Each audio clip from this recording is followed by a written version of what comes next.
President Trump revealing he thinks immigration raids have not gone far enough and is blaming liberal judges for getting in the way of his agenda. Because you have to get the people out. You know, you have to look at the people. Many of them are murderers.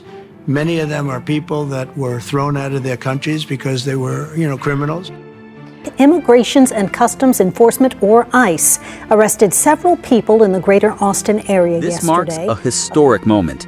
The unsealing of an indictment involving 33 defendants in a vast, decade-long drug trafficking conspiracy.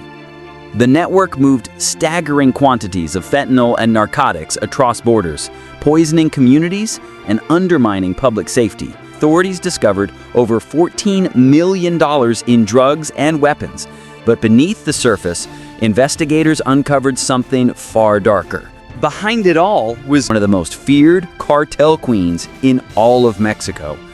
Stay with me, because what unfolded next would redefine the meaning of power and betrayal. Inside the marble halls of the Texas State Executive Office, silence lingered, broken only by the hum of fluorescent lights. Then came the thunder of boots. Teams from the FBI and DEA advanced in formation, weapons drawn, nerves steady, mission clear. Their target? Ethan Mallory, a man once sworn to safeguard democracy, now accused of selling it. A steel bar struck once, twice. The door gave way. Inside, the office looked ordinary until agents lifted the first file. The illusion shattered. Stacks of methamphetamine, powdered fentanyl, and modified rifles lay hidden in plain sight, embedded within the very heart of government. Mallory surrendered without resistance. Yet in truth, the office itself told the greater story. Corruption hadn't infiltrated from the outside. It had taken root within. They betrayed the trust of the public, disgraced the badge, and undermined the work of every honest law enforcement officer across this state, one federal official stated. This wasn't a cartel hideout. It was the seat of power, rotting from within. If you believe corruption must never go unanswered, hit like now. But the revelations didn't end there. What agents found next would stun the nation. At Mallory's suburban home, federal teams moved in silence. Hallways cleared, flashlights sliced through the dark. In the basement, 96 rifles and pistols stood in perfect rows against concrete walls. Steel crates revealed over 40,000 rounds of ammunition, enough to arm a small military unit. Nearby, nearly $14 million worth of meth and fentanyl was stacked like cargo in a cartel warehouse, disguised as an ordinary family home. At first glance, meth labs in Mexico appear modest, far smaller than the industrial complexes that once defined meth production. Yet the real rupture uncovered by investigators wasn't the presence of labs, nor the weapons cached across state lines. It was a name found in encrypted messages. Marta Alicia Mendez Aguilar, the woman federal intelligence knows as La Diabla. For years, she existed in the shadows of cartel files, linked to assassinations, disappearances, and cross-border operations. Agents assumed she was buried deep within Mexico's underworld. The truth was more startling. She lived in Texas, legally documented, hosting charity fundraisers, signing state contracts, smiling for photographs beside officials who had no idea they were shaking hands with a cartel queen.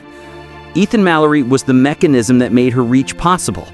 Under the authority of his office, industrial-scale shipments flowed north, fentanyl and meth disguised as interdepartmental state cargo. Southbound, rifles, optics, and tactical components moved into Mexico under the cover of state permits and priority routing codes only his office could issue.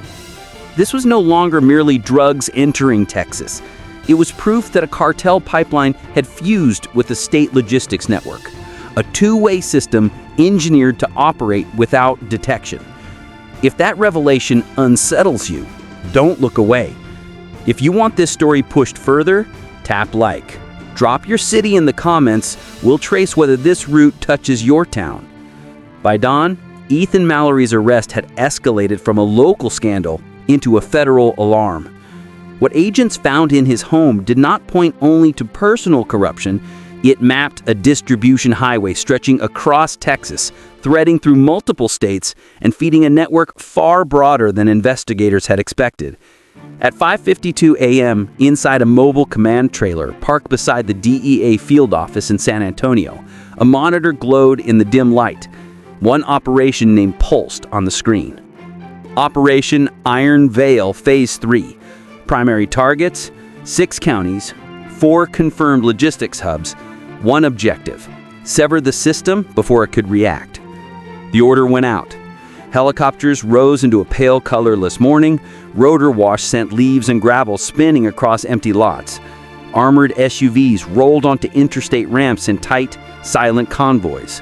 There were no sirens, no announcements, no leaks. Timing was everything. Survival was surprise. The first strike hit El Paso, a warehouse registered as an agricultural supply storage facility. To a casual observer, it was ordinary.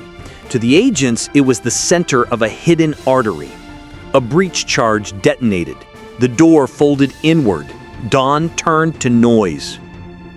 Gunfire erupted, fast, controlled bursts. Cartel forces were staged and armed with AK variant rifles and armored vests, moving with the grim, disciplined resolve of men prepared to die rather than retreat. The firefight lasted 2 minutes and 47 seconds. In that span, the world reduced to heat and sound. Shell casings skittered across concrete. Sparks flew from metal shelving. A forklift toppled and concrete walls shed clouds of dust. One agent was hit in the shoulder, dragged free, and stabilized. The line held. When the gunfire ceased, 7 cartel gunmen lay restrained or neutralized. Behind stacks of fertilizer pallets and crates of farming tools, agents found what truly mattered. A fleet of long-haul semi-trucks, each rigged with false interior walls, lead-lined compartments, and advanced cargo shielding designed to defeat X-ray inspection, engineered to move tons of narcotics across the country without ever appearing suspicious. This was not street-level distribution, this was military-grade logistics, precision, scale, and intent. The second raid unfolded in Laredo, at a depot registered as Riverstone Freight. There was no gun battle, only workers whose eyes stayed carefully on the floor. In the small administrative office, agents seized route logbooks, burner phones, black ledger envelopes, and the shipment spreadsheet linking deliveries to more than 30 U.S. states. Every route began in Texas. Every manifest looked legitimate. Arrests came in waves. Within the first 72 hours, federal authorities detained more than 800 suspects. Not only traffickers, but county traffic officers, freight brokers, a sheriff's deputy, even a city coroner who had rubber-stamped expedited transports. And yet, amid the scale of the takedown, the shock was not the resistance. The shock was the normalcy. Every warehouse carried clean paperwork. Every truck passed inspection. Every shipment had a verifiable receiver. The network did not resemble criminal improvisation, it resembled government efficiency. On Tuesday evening, a group of federal commanders gathered inside a secure operations center west of Austin. Updates arrived in jagged bursts, warehouse to warehouse, county to county, a network collapsing in real time. Between transmissions, one truth pressed on every officer in the room. La Diabla had built an empire so carefully, it passed for legitimacy. And somewhere, she was still moving. Long before the raids, long before headlines, and before Ethan Mallory's office became a crime scene, the structure had already been laid. It did not emerge overnight. It grew slowly like roots beneath concrete, invisible until the day the pavement cracked. Federal analysts concluded La Diabla did not operate like a traditional cartel boss. She operated like a logistics engineer had a backup. Every route had a diversion. Every front company had a secondary identity ready to replace it. In the days following Operation Twin Circle, Texas did not return to normal. The streets did not quiet. The air did not settle. The headlines did not fade. What had been exposed was not a scandal, it was a reckoning. For decades, the public had been told the threat lived beyond the border, out in the deserts, on the highways, in the shadows. But this case shattered that illusion. The danger had not crept in from the outside. It had walked through the front door, signed its name on state documents, and attended government dinners wearing a wedding ring and a practiced smile. For many, especially older Americans watching the story unfold, the wound ran deeper than fear. It was betrayal, because trust is more than belief in government. It's belief in the idea that there are still lines no one dares to cross. Yet those lines were crossed quietly, politely, with paperwork stamped and filed. In town halls across the state, one question echoed: how does a cartel queen become the first lady of a state office? The answer was not dramatic. It was ordinary. No alarms, no sirens, just small permissions added up over time. A favor here, a transfer unchecked, a policy exception made just this once. Corruption does not roar, it whispers. And as investigators dug deeper, the pattern became clear. The system had not collapsed, it had been used. The state's courier networks, procurement channels, vehicle fleets, and interdepartmental mail, all tools designed to serve the public, had been repurposed to poison it. And so the question expanded, beyond Texas, beyond one marriage or one cartel. If the mechanisms of power can be redirected so easily, who truly controls them? If the symbols of authority can be worn like clothing, how do we recognize the enemy? If those sworn to protect can become the doorway for harm, who guards the guardians? Lawmakers promised reforms, committees convened, oversight boards assembled, policies rewritten. But paper cannot rebuild trust. Trust is rebuilt in the quiet spaces between crises, when no one is watching. And the people of Texas, especially those who remember a different country, now see the nation differently. Not as a fortress protected from distance, but as a home that must be protected from within. Because corruption did not merely break a law, it broke a promise. And promises, once broken, do not mend. They must be rebuilt. So the question now hangs over every courthouse, every office, every flagpole in the state. Will we rebuild stronger, wiser, more watchful? Or will we forget until the next empire grows in silence?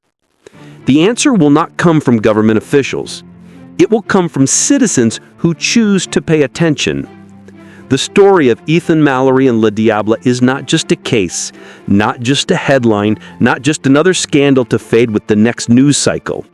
It is a reminder that power is only as trustworthy as the people who hold it. That even the strongest walls can be breached from within if no one watches the doors. For years, America was told danger lived far away, across borders, in districts, in the deserts. But the truth was quieter, closer, more familiar. It wore a suit. It signed official documents. It attended ribbon cuttings and charity dinners. Corruption did not arrive with noise. It arrived politely. And that is why this story matters.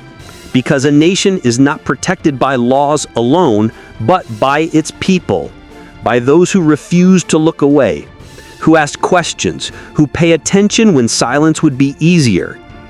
The agents who carried out these raids confronted more than traffickers. They confronted the illusion that authority is always righteous. They stood where trust had been broken and fought to rebuild it. That responsibility doesn't end with them. It continues with us,